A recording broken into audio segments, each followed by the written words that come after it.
a few days ago, when the United States have targeted the general from Iran and killed him, many people was concerned about the blowback from Iran with that. So they went to see the Selective Service website. Now, Selective Service is basically the military draft website. That when you are 18 years old as a male, you have to sign up for the Selective Service, or you can be penalized in many ways. For instance, you couldn't work for the federal government as a penalty. You couldn't get the FAFSA loan. You also can be punished up to 5 years in prison or a $250,000 fine for failing to register or even comply, let's say if they had instituted a draft with the Selective Service. Now, in the time period of equality and everybody's saying that, you know, we're equal, and we could have the time period that everybody's saying they're different genders and all that, that's going to have to change, because you can't just say men anymore, because we have this equality society and it's not traditionally based anymore. Now it's traditionally based. That's where that comes from, where just the men sign up. So a federal judge did rule out of Houston that it was unconstitutional for women to be barred from Selective Service. So get ready for that to change as well down the line. Now, we know Iran did retaliate. They shot missiles to a U.S. base in Iraq, but no one was killed. Trump tweeted it all was well. But many people have, didn't even know much about this. But I remember when I was 18 years old, and that's the first thing they told me: you got to sign up for the Selective Service, go to the post office and do that and get that done.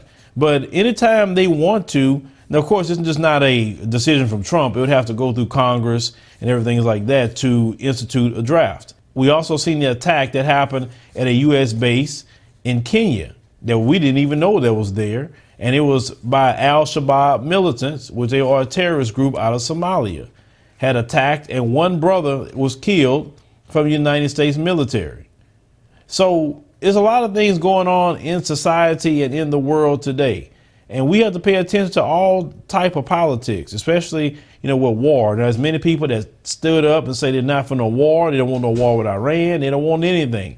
And rightfully so, because we are draining our pockets with war. And the thing is, in this country, as Black Americans, we have fought in every single conflict, every single war that's ever happened here. And a lot of people are just tired of war. They're sick of it, and rightfully so. We shouldn't be spending all our money shooting rockets all over the place. But unfortunately, America has a military industrial complex.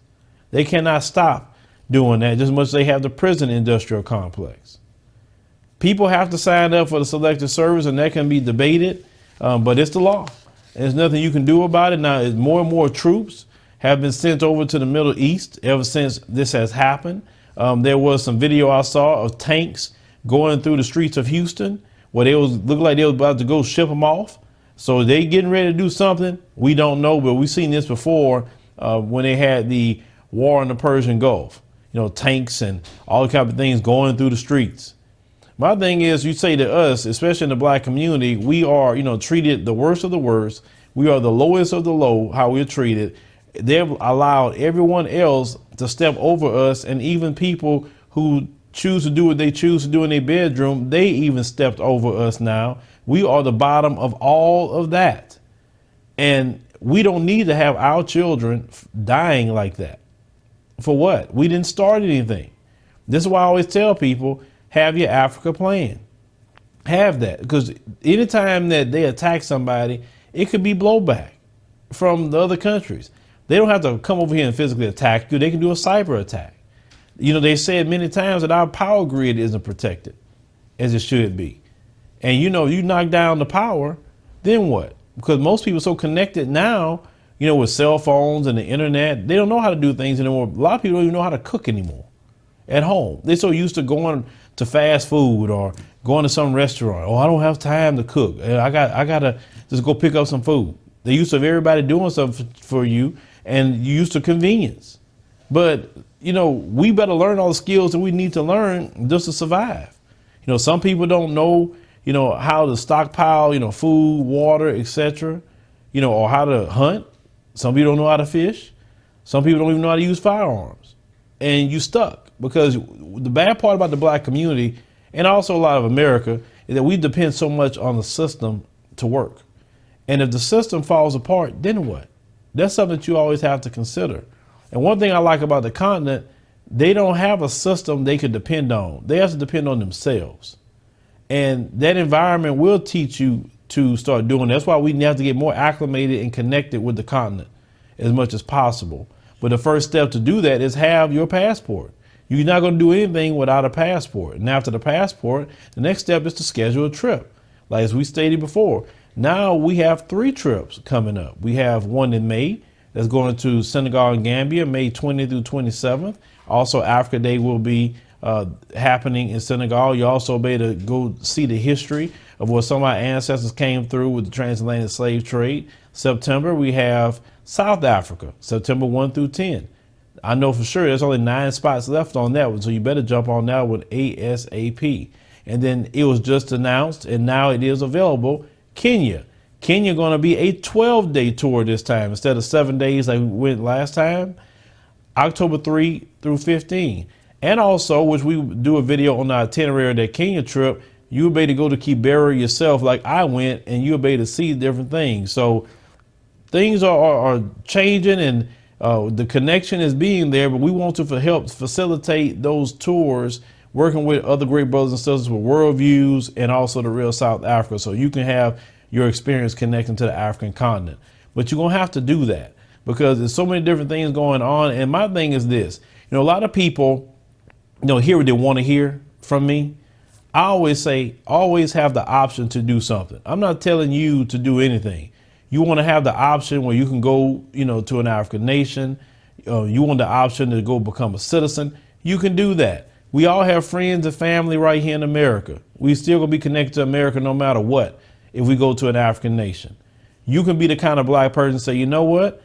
I'm gonna go back and forth. I'm gonna stay many months in America, so many months on the continent.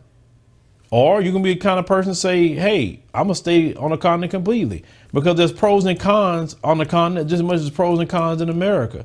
And some of the cons can be rectified here in America, and some of the cons we have here in America is rectified on the continent. So understand that, because you're gonna have a lot of black folks that get so quote unquote patriotic, but then when you start telling them about the reality of black people in America and what we deal with and how we actually all are treated, but especially black people, it's hard to defend it. You cannot defend anything in our position. If you're a white person, maybe an Asian person, you definitely got it a little different in America than black people for sure. I would look at those two as the top groups based on the racial hierarchy in America.